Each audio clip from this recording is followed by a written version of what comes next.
क्या repeat with me, करने से होगा। ठीक है, चलो भाई देखो क्या है इसमें नया जो टॉपिक है वो relationship between the area of two triangles. अभी तक हमने क्या पढ़ा था कि दो ट्रायंगल्स को हम सिमिलर बता रहे थे, उनकी रिलेशनशिप बता रहे थे लेकिन सिमिलरिटीज बता रहे थे। ठीक है, तो अभी सिर्फ हम रिश्तेदारी बता रहे थे लेकिन हम उसका एरिया भी बता रहे हैं। ठीक है, अब एरिया में क्या रिलेशनशिप होगी, अभी तक सिर्फ क्या चल रहा था उसकी साइड से चीजें बता रहे थे कि हाँ भाई ये है। अब क्या चल रहा है इसका एरिया। तो relationship between the area of two triangles ये थ्योरम नंबर 2 है। ठीक है, पहला थ्योरम पता है हमने क्या किया, बीपीटी किया, उसका कन्वर्ज किया। क्लियर, चलो अब देखो क्या है, the areas of two similar triangles are proportional to the squares on their corresponding sides. क्या बोलता है ये, the areas of two similar triangles, दो सिमिलर ट्रायंगल पहले से बोला है, समझ में आ रही बात, दो सिमिलर ट्रायंगल पहले से है।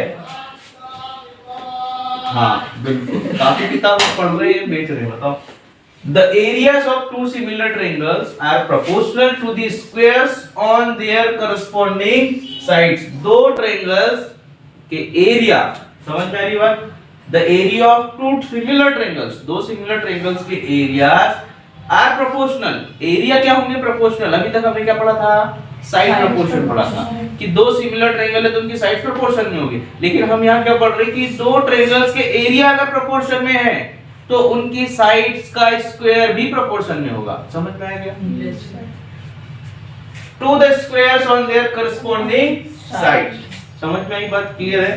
तो the square of on their corresponding side, तो दो सिमिलर ट्रायंगल्स के एरिया अगर प्रोपोर्शन में होंगे तो उनकी साइड्स का भी प्रोपोर्शन होगा, पर उनकी साइड्स के स्क्वायर का, कॉरस्पॉन्डिंग साइड्स के स्क्वायर का प्रोपोर्शन होगा। समझ में आई बात, और वो भी सारे बराबर होंगे। अब कैसे देखो, यहाँ पर हमारे पास गिवन दिया है कि ट्रायंगल एबीसी और डीएफ, हमने मान लिया कि दो हमारे पास ट्रायंगल है एबीसी और डीएफ। ठीक है, और दोनों क्या है, सिमिलर है, पहले से बोला, गिवन है, समझ में मतलब प्रूफ नहीं करना है। दूसरी बात क्या बोला sir, that BAC is equal to EDC. अब यहाँ ईडीएफ देखो, बीएसी या BAC is equal to ED और एफ।